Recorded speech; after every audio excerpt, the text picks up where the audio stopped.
To Egypt now, and the new leader of Hamas is on a trip to Cairo. Ismail Haniye will be holding talks with senior officials in Egypt, and that's according to his spokesperson. While the talks will focus on easing the Gaza blockade, they're also aimed at easing frosty ties with the Western-backed leaders of Palestine, Fatah, Hamas. Hamas controls Gaza. Egypt controls the only land border crossing with Gaza. The Rafah border post is critical for Gaza, so easing relations with Egypt will be key. The Hamas delegation led by Ismail Haniye will discuss with Egyptian officials important subjects, most importantly, the ways to strengthen bilateral relations with Egypt. They will also follow up on the Palestinian-Egyptian talks with Hamas regarding the Gaza Strip, easing the siege and helping our people in the Strip. Well, let's get you more now on that story. I'm joined live from Cairo by CGTN's Yasser Hakim. Yasser, what's the latest on that visit to Cairo? Well, we understand that the meetings will be held behind closed doors, so no media access to the meetings. They will be meeting senior officials, mainly from the intelligence services and head of the intelligence and army units. Obviously, they will be discussing cooperation, especially in the border security between Gaza and Egypt.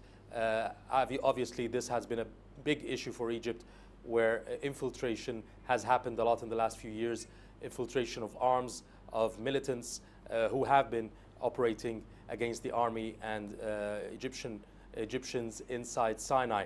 So the talks will be ongoing today. We don't know if it will take 1 day or more than a day, no details yet. Well, yes, so the talks may focus on that issue of the Gaza, but what's the significance, though, of the visit? It shows the change in ties and relations between Egypt and Hamas.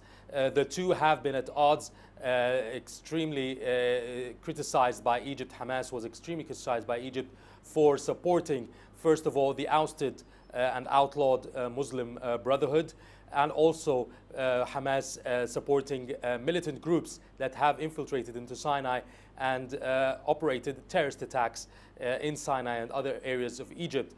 And Egypt had accused Hamas of allowing this to happen because they were infiltrating from the Gaza area, which is controlled by Hamas.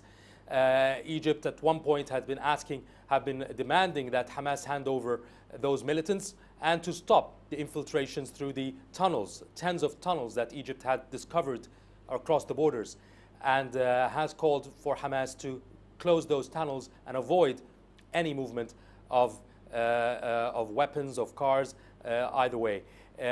On the other hand, Egypt has closed down the borders and has cut ties with Hamas, which has caused problems inside Gaza. Now, recently, there has been a change. Egypt has allowed gas and oil to be given to Gaza to ease the energy crisis there.